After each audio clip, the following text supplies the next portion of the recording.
प्रिय विद्यार्थियों, नमस्कार।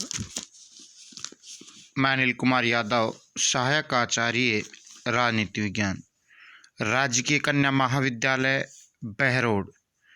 विद्यार्थियों, यूट्यूब चैनल के इस वीडियो में आपका हार्दिक स्वागत और अभिनंदन।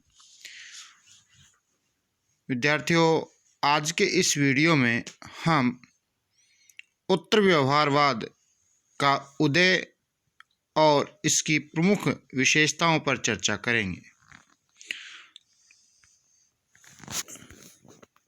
तो बात करते हैं विद्यार्थियों, उत्तर व्यवहारवाद का उदय। विद्यार्थियों, 20वीं शताब्दी के 7वें दशक तक व्यवहारवादियों की कमजोरियां प्रकट होने लगी थी और यह अनुभव किया जाने लगा कि राजनीति विज्ञान के अध्ययन को पुनर्गठित किया जाना आवश्यक है। फलस्वरूप उत्तर व्यवहारवाद का जन्म हुआ। विद्यार्थियों, व्यवहारवाद की कमजोरियां प्रकट होने लगी थी और इससे राजनीति का अध्ययन सारहीन एवं बंजर व नीरस प्रतीत होने लगा था। विद्यार्थियों, उत्तर व्यवहारवाद में इस बात पर बल दिया जाने लगा कि राजनीतिक अध्ययन और अनुसंधान जीवन की समस्याओं से प्रासंगिक होना चाहिए, अर्थात उनसे संबंधित होना चाहिए। इसके अध्ययन का लक्ष्य परिवर्तन और मूल्यों को समस्त अध्ययन में केंद्रीय स्थिति प्रदान की जानी चाहिए। बौद्धिक वर्ग की समाज में एक निश्चित और महत्वपूर्ण भूमिका और ज्ञान का उपभोग जीवन के लिए किया जाना चाहिए, ऐसा उत्तर व्यवहारवादी मानते हैं। बात करते हैं विद्यार्थियों, उत्तर व्यवहारवाद की विशेषताओं पर। तो डेविड स्टर्न ने विद्यार्थियों उत्तर व्यवहारवाद की 7 विशेषताएं बताई है, जिन्हें उन्होंने संगति का धर्म विश्वास कहा है या प्रासंगिकता के नियम कहा है। सबसे पहले विशेषता पर चर्चा करें तो वो है विद्यार्थियों असंगतिपूर्ण परिशुद्धता की अपेक्षा अस्पष्ट होना बेहतर है। विद्यार्थियों, जहां व्यवहारवादी परिशुद्धता पर बल देते थे, चाहे वो प्रासंगिक हो या नहीं हो, परंतु यहाँ पर उत्तर व्यवहारवादी कहते हैं कि जो असंगतिपूर्ण परिशुद्धता की अपेक्षा अस्पष्ट होना बेहतर है, अर्थात वस्तु विषय प्रासंगिक होनी चाहिए। प्रासंगिकता पर अधिक बल देते हैं, जबकि व्यवहारवादी परिशुद्धता पर बल देते थे। तो विद्यार्थी, राजनीति शास्त्र के अनुसंधान में प्रविधि से पहले तथ्य को स्थान दिया जाना चाहिए। अन्वेषण के लिए संस्कारित उपकरणों का होना ठीक है, लेकिन इससे भी अधिक महत्वपूर्ण वह उद्देश्य है जिसके लिए उपकरणों का प्रयोग किया जाना चाहिए, अर्थात वो उद्देश्य को अधिक महत्वपूर्ण मानते हैं। विज्ञान का मूल मंत्र यह रहा है कि अस्पष्ट होने से गलत होना श्रेष्ठ है, यानी कि वो स्पष्टता पर बल देते हैं। उत्तर व्यवहारवादी इसकी एक नई शुक्ति से प्रतिस्थापित करना चाहेंगे कि असंगतिपूर्ण परिशुद्धता की अपेक्षा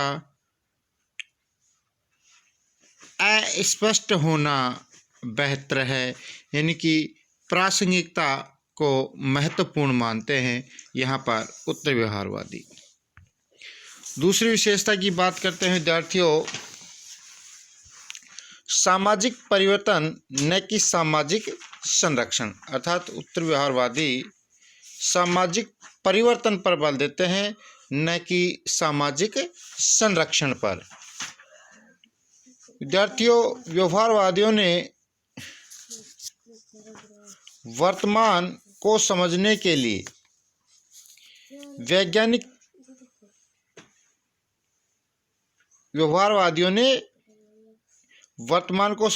लिए वैज्ञानिक प्रविधियां अर्थात तकनीकियां प्रदान की है और मौजूदा समय को बनाए रखने में महत्वपूर्ण योगदान दिया है, पर वे समाज में परिवर्तन की दिशा और प्रवृत्ति को उजागर नहीं कर सके, क्योंकि उन्होंने अवलोकन से चिढ़ थी, अंतरावलोकन से चिढ़ थी। उन्होंने तथ्यों को सामाजिक परिवर्तन की शक्तियों के संदर्भ में समझने का प्रयास विद्यार्थियों नहीं किया। उन्होंने असामाजिक दशाओं की यथा स्थिति को बनाए रखने का पक्ष किया, अर्थात वो यथा स्थिति में ही विचार करते थे, उनमें परिवर्तन पर बल नहीं देते थे। तीसरी विशेषता की बात करें विद्यार्थियों, वो है सापेक्ष अध्ययन। विद्यार्थियों, व्यवहारवादी राजनीतिक वैज्ञानिक वास्तविकता से अपना संबंध तोड़ चुके थे। वह अमूर्त, निरपेक्ष और विश्लेषणात्मक अनुसंधान में विश्वास करता था। अभिनव राजनीतिक वैज्ञानिकों अर्थात उत्तर व्यवहारवादियों ने यह महसूस किया कि अब वे वास्तविक स्थिति से अधिक दिनों तक मुंह नहीं मोड़ सकते।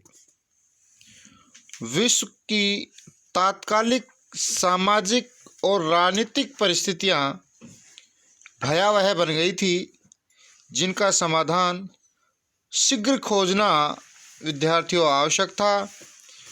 पश्चिमी देश सामाजिक द्वंद्व, गंभीर भय और भविष्य की चिंताओं से ग्रस्त थे।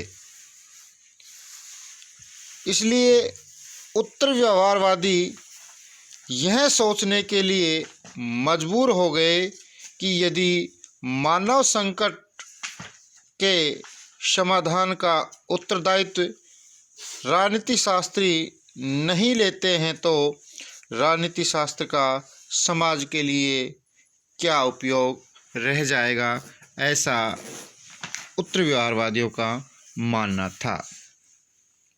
बात करते हैं अगली विशेषता पर विद्यार्थियों, वह है ज्ञान का आधार सामाजिक मूल्य होना महत्वपूर्ण होता है। विद्यार्थियों, व्यवहारवाद ने वैज्ञानिकता और मूल्य निरपेक्षता पर इतना अधिक बल दिया कि सामाजिक मूल्यों की उपयोगिता पर ही संदेह होने लगा। विद्यार्थियों, वह दुखदायी स्थिति थी, क्योंकि मूल्यों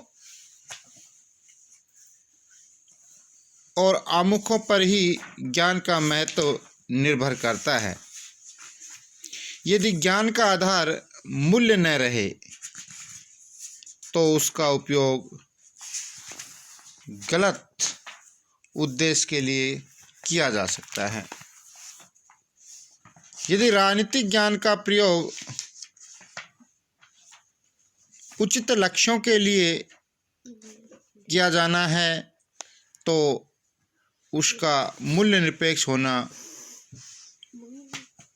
उचित नहीं होगा। इस प्रकार विद्यार्थियों, अगली विशेषता पर चर्चा करें तो वह है राजनीति विज्ञान कोई यांत्रिक विज्ञान नहीं है जैसा कि व्यवहारवादी मानते हैं। राजनीति विज्ञान कोई यांत्रिक विज्ञान नहीं है।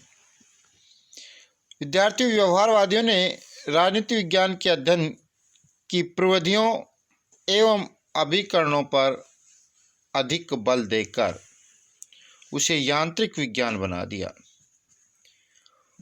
वहीं उत्तर व्यवहारवादियों ने राजनीति के विचारकों को बताया कि बुद्धिजीवी होने के नाते उन्हें समाज में महत्वपूर्ण कार्य करने चाहिए।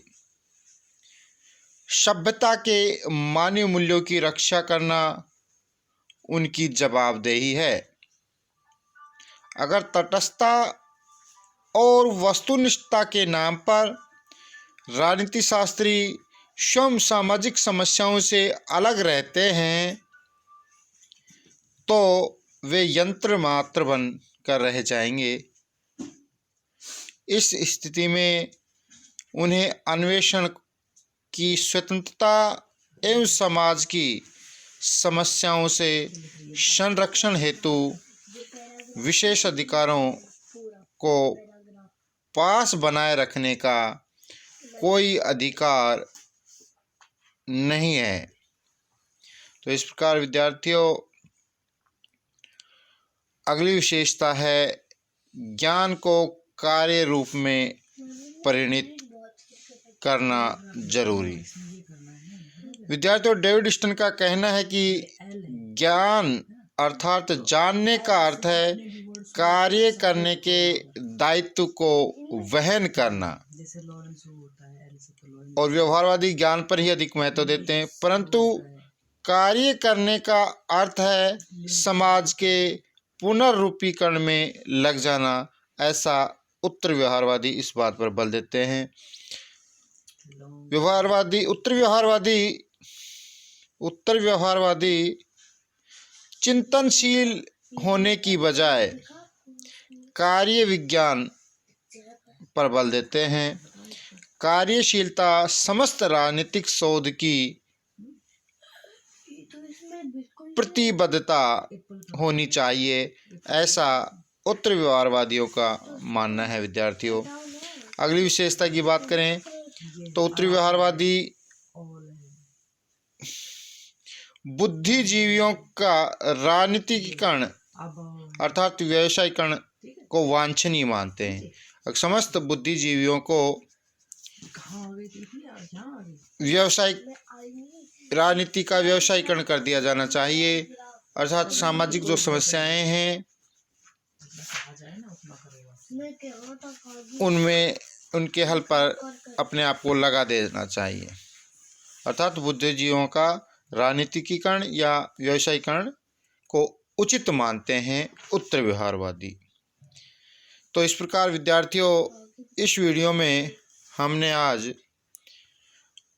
उत्तर व्यवहारवाद के उदय और उत्तर व्यवहारवाद की 7 प्रमुख विशेषताओं पर, जो कि डेविड स्टन ने बताई है, पर चर्चा हमने की है। धन्यवाद।